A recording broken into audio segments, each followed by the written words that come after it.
Oh, the joys of parenthood.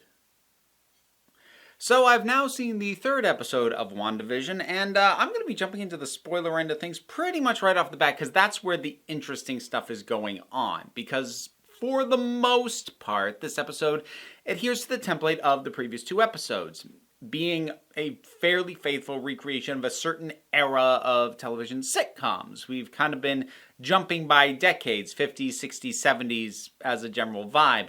I'm not familiar enough with 70s sitcoms to tell you if they were pulling for a specific one in this instance, but like the look and the aesthetic, incredibly 70s, so no question about that. And it is, again, just very much being that. And as I mentioned in my previous review, sitcoms aren't really my genre of choice when it comes to television viewing. So the less that the show is taken up with the faithful recreations of sitcom eras, the more I'm going to appreciate that. And we do seem to be gradually having less and less and less of that. And from a structural and progression standpoint, I can definitely appreciate the reason why you would taper it off gradually as opposed to do a hard cutoff and suddenly stop doing it. Then it's like, well, what happened to your initial starting premise? So I totally get why they're doing it at the pace they are. Part of me would like them to kind of speed it up, though. But again, to reiterate what I said before, it's a good recreation of that era of sitcom, and if you like that kind of television, you're gonna love this, and if you don't like that kind of television, you're gonna put up with it while waiting for the more interesting things. So this thing dips into one of the more questionable, shockingly prevalent tropes of genre television, which is the magical pregnancy. They happen like a lot. And there are some very strange and weird implications about these sorts of things when they tend to happen. This one doesn't feel like one of the more egregious instances, because there are times where this sort of sped up pregnancy is treated as horrifying, which conceptually kind of is, but for shows that aren't showing pregnancy in any other way, that becomes how they represent it, or it's this weird thing where the woman involved doesn't even know where the child came from, and there isn't really an acknowledgement that she was violated and her body is being used in a way, and instead people just kind of go, "Aw, baby," which, Star Trek Next Generation, Avengers issue number 200, holy crap. But this avoids that, and it helps a lot that usually when you have the magical sped up pregnancy thing, usually it's a woman who doesn't have a clear partner involved, and which tends to lend a lot of the factor to it, which this avoids by the fact that Wanda has a partner. She is with Vision. So the idea that she is pregnant, while a little odd, given he's an android, it's not an inherently weird thing. The only thing that's weird about it is how fast it's happening. And sort of having that be the case avoids some of the aspects of this kind of trope. And I figured it was going to be twins. I never read the comic book limited series where they had a house in the suburb and had two kids. I always assumed this was going to pull at least some from that, though. So, I figured that.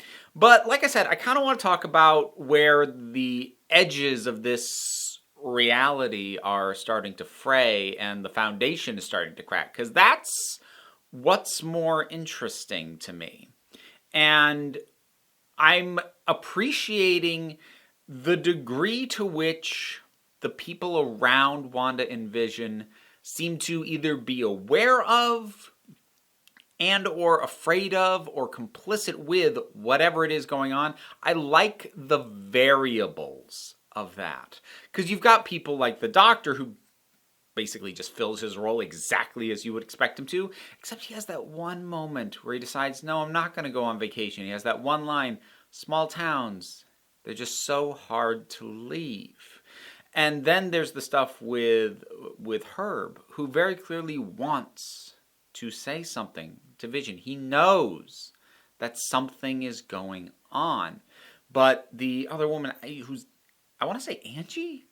I might be wrong about that. I'm not sure if I've got her name right.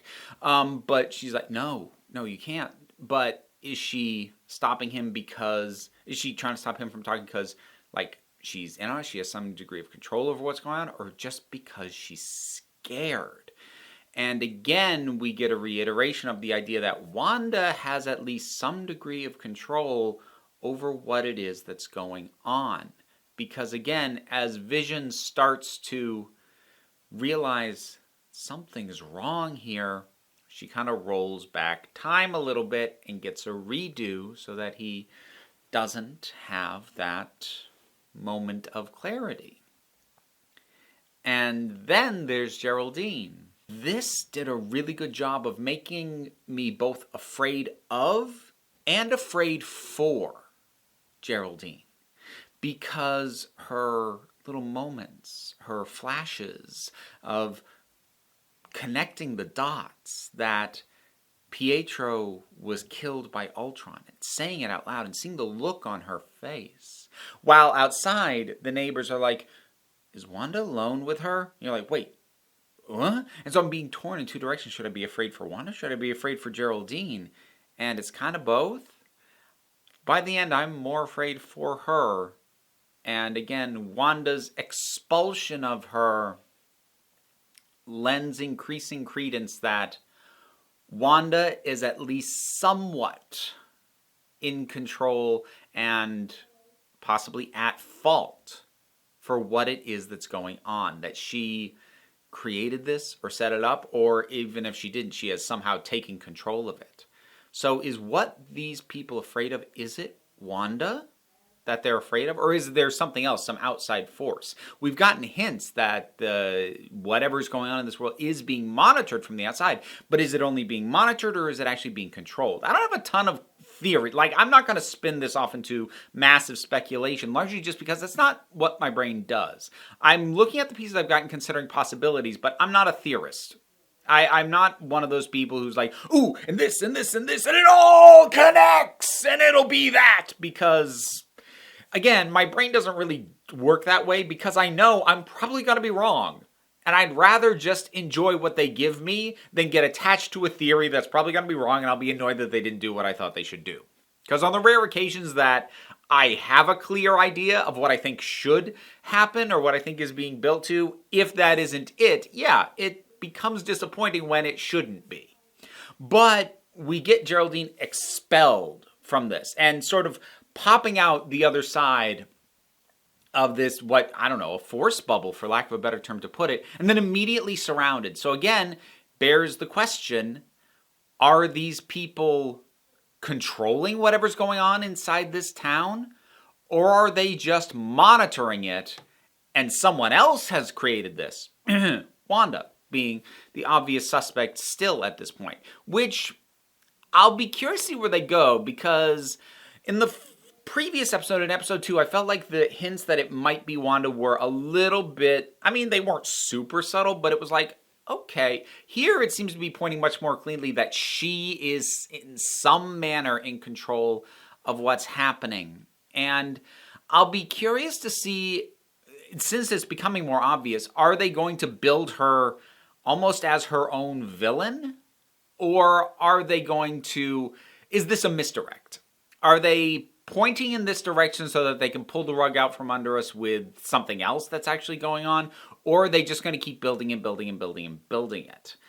I could see validity in going either direction, and I am going to be curious to see which one it is they end up latching on to.